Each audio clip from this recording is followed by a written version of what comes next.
बिस्मिल्लाहिर्रहमानिर्रहीम। Dear students, अस्सलाम वालेकुम। बेटा, आज का आर्टिकल जो है हमने जो डिस्कस करना है उसका नाम है इलेक्ट्रिक फील्ड लाइंस।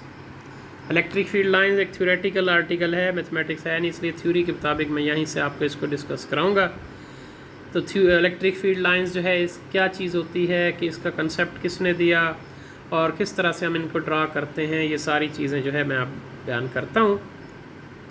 तो सबसे पहले इलेक्ट्रिक फील्ड लाइंस जो है उसके बारे में लिखता है कि चूँकि चार्ज हमें नज़र भी नहीं आता और ना इलेक्ट्रिक फील्ड नज़र आती है, तो हम अगर उसको देखना चाहते हैं या हम चाहते हैं कि उसको महसूस करें, तो उसके लिए एक इलेक्ट्रिक फील्ड लाइन का कंसेप्ट दिया गया। Visual representation of electric field can be obtained in terms of electric field lines, कि अगर इलेक्ट्रिक फील्ड की मौजूदगी को देखना चाहते हैं आप, तो आप इलेक्ट्रिक फील्ड लाइंस की शक्ल में देख सकते हैं। और ये आइडिया किसने दिया था? An idea proposed by Michael Faraday. ये वो आइडिया है जो माइकल फेराडे ने बयान किया था कि अगर हम इलेक्ट्रिक फील्ड देखना चाहें तो इलेक्ट्रिक फील्ड लाइंस जो है वो ड्रा कर लेंगे। अब इलेक्ट्रिक फील्ड लाइंस क्या हैं जी? Electric field lines can be thought of a map, एक नक्शे की तरह आप इसको समझ सकते हैं। That provides information about the direction and strength of electric field at various places, कि ये मुख्तलिफ़ जगहों पर इलेक्ट्रिक फील्ड की स्ट्रेंथ और उनकी डायरेक्शन के बारे में मालूमात मुहैया करती है। यानी इलेक्ट्रिक फील्ड लाइंस क्या करती हैं कि चार्ज के करीब कितनी इलेक्ट्रिक फील्ड है, कितनी स्ट्रेंथ है, किस तरफ है, और चार्ज से दूर जाएं तो कितनी इलेक्ट्रिक फील्ड और उसकी कितनी स्ट्रेंथ होगी। As electric field lines provide information about the electric force exerted on charge, चूँकि इलेक्ट्रिक फील्ड लाइंस हमें फोर्स के बारे में बताती हैं, मालूमात देती हैं जो चार्ज लगाता है या किसी दूसरे चार्ज पर लगती है। एज इलेक्ट्रिक फील्ड लाइंस, ठीक है जी, provide information about the electric force exerted on the charges, चूँकि इलेक्ट्रिक फील्ड लाइंस हमें इंफॉर्मेशन देती हैं कि कोई चार्ज कितनी फोर्स लगा रहा है। So these lines are called lines of force, इसलिए इन लाइंस को क्या कहते हैं? लाइंस ऑफ फोर्स भी कहते हैं। तो इसलिए इलेक्ट्रिक फील्ड लाइंस या लाइंस ऑफ फोर्स दोनों एक ही नाम है। To introduce electric field lines, अब कैसे तारुफ कराएंगे हम इलेक्ट्रिक फील्ड लाइंस का? तो उसके लिए we place positive test charges each of magnitude q not at different places but at certain distance from positive charge positive q as shown in figure. Figure में देखें जी, इसमें वो कहता है क्या करना है आपने, एक पॉजिटिव चार्ज है पॉजिटिव क्यू, उससे यकसा और बराबर फासलों पर टेस्ट चार्जेस रख दिया आपने, प्लस क्यू नॉट।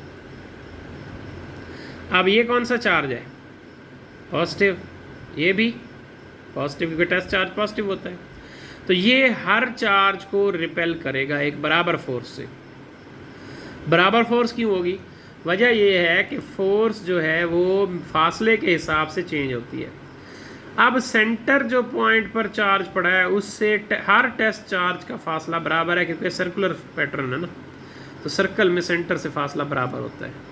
तो हर चार्ज जो है वो एक चार्ज हर टेस्ट चार्ज पर बराबर फोर्स लगा रहा है, और इसकी लाइनें आप इस तरह से ड्रा करेंगे कि पॉजिटिव चार्ज के केस में electric field lines will be directed outward, बाहर की तरफ इलेक्ट्रिक फील्ड लाइंस आप देख सकते होंगी। तो हम लिखेंगे कि हमने क्या किया, इलेक्ट्रिक फील्ड लाइंस को मुतारिफ कराना है, तो हम पॉजिटिव टेस्ट चार्जेस रखते हैं जिनमें से हर एक की मिकदार कितनी है जी? Q not at different places, मुख्तलिफ जगहों पर, but at certain distance from magnetic positive charge q not, लेकिन इक्वल डिस्टेंस है उसका क्यू नॉट से, जैसे फिगर 1 में दिखाया गया है। Each test charge will experience repulsive force indicated by arrows, देख सकते हैं आप कि हर चार्ज पर जो फोर्स लगेगी वो एरोज से हमें नज़र आ रही है। ठीक है जी। Therefore the each test charge experience repulsive force indicated by arrows, therefore the electric field created by charge positive q is directed radially outward। तो अब कानून क्या बन गया कि इलेक्ट्रिक फील्ड जो होगी पॉजिटिव चार्ज की, कि कहीं भी पॉजिटिव चार्ज पड़ा होगा तो आप लाइनें बनाएंगे, जो कि लाइनें ड्रा करेंगे जो जिनमें एरो हेड बाहर की तरफ होगा, जैसे यहाँ है, तो आप फ़ौरन समझ जाएं कि यहाँ पर कौन सा चार्ज पड़ा है, पॉजिटिव चार्ज है। तो ये पॉजिटिव की निशानी है कि जब भी पॉजिटिव चार्ज होगा तो electric field lines radially outward होगी, रेडियली में नहीं, दायरे के हिसाब से बाहर की तरफ होंगी। तो ये आपके पास इसकी पहला हिस्सा मुकम्मल हो गया। इसके बाद आगे चलते हैं बेटा। अगर आप पॉजिटिव की बजाय नेगेटिव चार्ज रख दें तो क्या होगा?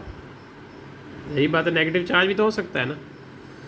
अब आपने नेगेटिव सेंटर पर रखा, इर्द गिर्द क्या होंगे? पॉजिटिव ही होंगे। जब पॉजिटिव होंगे इर्द गिर्द तो इसका मतलब है वो इनको अट्रैक्ट करेगा, पॉजिटिव चार्ज को। हर चार्ज पर अट्रैक्शन की फोर्स लगेगी, और वो अट्रैक्शन की फोर्स कहाँ होगी? टूवर्ड इनसाइड, अंदर की तरफ होगी, चार्ज की तरफ। तो यहाँ वो लिखता है figure shows the electric field lines in vicinity of negative charge. Vicinity many area, इलाका। तो आप देख सकते हैं कि जो फिगर है ये इलेक्ट्रिक फील्ड लाइंस दिखा रहा है नेगेटिव चार्ज माइनस क्यू के केस में। In this case lines are directed radially inward direction. अब देख सकते हैं आप कि लाइनें कहाँ हैं जी? अंदर की तरफ है, इनवर्ड है। Because the force on positive test charge is now attraction, क्योंकि अब जो पॉजिटिव टेस्ट चार्ज की फोर्स है वो किसकी है? अट्रैक्शन की है। Indicating the electric field point inward, और ये जाहिर कर रही है कि इलेक्ट्रिक पॉइंट्स कहाँ पर हैं, इलेक्ट्रिक फील्ड कहाँ है? इनवर्ड, अंदर की तरफ है। तो आप देख सकते हैं कि पॉजिटिव चार्ज में इलेक्ट्रिक फील्ड लाइंस बाहर की तरफ जाएंगी, चार्ज से निकल रही होंगी, और नेगेटिव चार्ज में इलेक्ट्रिक फील्ड लाइंस इन हो रही होंगी। अब वो यहाँ लिखता है कि ये तो 2 डायमेंशनल पैटर्न है ना, यानी आपको पेज पे नज़र आ रहा है, लेकिन ये इस तरह से है कि जैसे किसी फुटबॉल में आपने सुइयाँ चिबो दी हों। तो 3 डायमेंशनल पैटर्न है, तीनों सिमतों में होगा। फिगर 6A, B और C, ये है 12.6 B और ये 12.7। तो 12.6 और 7 represent 2 dimensional picture of the field lines. तो ये आपको 2 डायमेंशनल पिक्चर दिखा रही हैं, ये एक्स और वाई में। However electric field lines emerge from charges in 3 dimension. लेकिन इलेक्ट्रिक फील्ड लाइंस तीनों डायरेक्शन में चार्जेस से खारिज होती हैं। And infinite number of lines could be drawn. आप इसको देखें, ऑब्जेक्टिव में आ चुके हैं कि कितनी लाइनें ड्रा हो सकती हैं। तो इन्फिनिट नंबर ऑफ लाइंस जो है वो ड्रा हो सकती हैं। तो इसका मतलब ये हुआ कि जब भी पॉजिटिव चार्ज होगा तो इलेक्ट्रिक फील्ड लाइंस बाहर होंगी, यानी आपने इलेक्ट्रिक फील्ड लाइन इस तरह लगाई हुई हैं, ठीक है जी। तो आप कह सकते हैं कि ये पॉजिटिव चार्ज है। और अगर आपने इलेक्ट्रिक फील्ड लाइन इस तरह लगाई हुई है अंदर की तरफ, ठीक है जी, ये आप कह सकते हैं यहाँ क्या होगा? Negative charge. तो ये निशानी आ गई चार्जेस की। Electric field lines map also provide information and the strength of electric field. Electric field lines का जो मैप है ये हमें उसकी स्ट्रेंथ और इलेक्ट्रिक फील्ड की मालूमात देता है कि इलेक्ट्रिक फील्ड की डायरेक्शन किस तरफ है। As we notice in figure 6 and 7, ये 6 और ये 7, इन दोनों फिगर्स में आप देख सकते हैं कि लाइंस क्लोज हैं जब चार्ज के करीब है, जो ही चार्ज से दूर जाए तो लाइनों का फासला बढ़ जाता है कि नहीं। तो यही बात बताती है उसकी स्ट्रेंथ को, कि जहाँ इलेक्ट्रिक फील्ड की स्ट्रेंथ ज़्यादा होगी, चार्ज की मजबूती, चार्ज की फोर्स ज़्यादा लग रही होगी, वो उसके करीब होगा पॉइंट, और जूँ जूँ उससे दूर जाएंगे तो चार्ज की स्ट्रेंथ में कमी होती जाएगी। तो यहाँ आप देख सकते हैं कि as we notice in 6 and 7 that field lines are closer to each other near the charges where the field is strong while they continuously spread out, indicating continuous decrease in field strength। इससे पता चल रहा है कि हम notice करते हैं कि इलेक्ट्रिक फील्ड लाइंस जो है करीब होंगी तो फील्ड ज़्यादा होगी, जबकि वो फैलती जाएंगी, दूर होती जाएंगी तो फील्ड का स्ट्रेंथ में कमी आती जाएगी। Number of lines per unit area passing perpendicularly through an area is proportional to magnitude of electric field. इसका मतलब है, इसको देखें, ये एक आपके पास रिजल्ट आ गया कि फील्ड लाइंस जो इकाई यूनिट एरिया से गुजर रही हैं परपेंडिकुलरली, वो तादाद उनकी प्रोपोर्शनल होगी इलेक्ट्रिक फील्ड की मैग्नीट्यूड के, कि जितनी इलेक्ट्रिक फील्ड होगी उतनी उनकी तादाद होगी। तो ये आपके पास जो है रिलेशन आ गया। अब यहाँ पर आपके पास जो है पहली कैरेक्टरिस्टिक जो है इसकी ख़त्म हो गई, यानी आप अगर पहली कैरेक्टरिस्टिक देखें तो वो ये पहली कैरेक्टरिस्टिक जो है इसकी, ये हमने यहाँ तक पढ़ ली।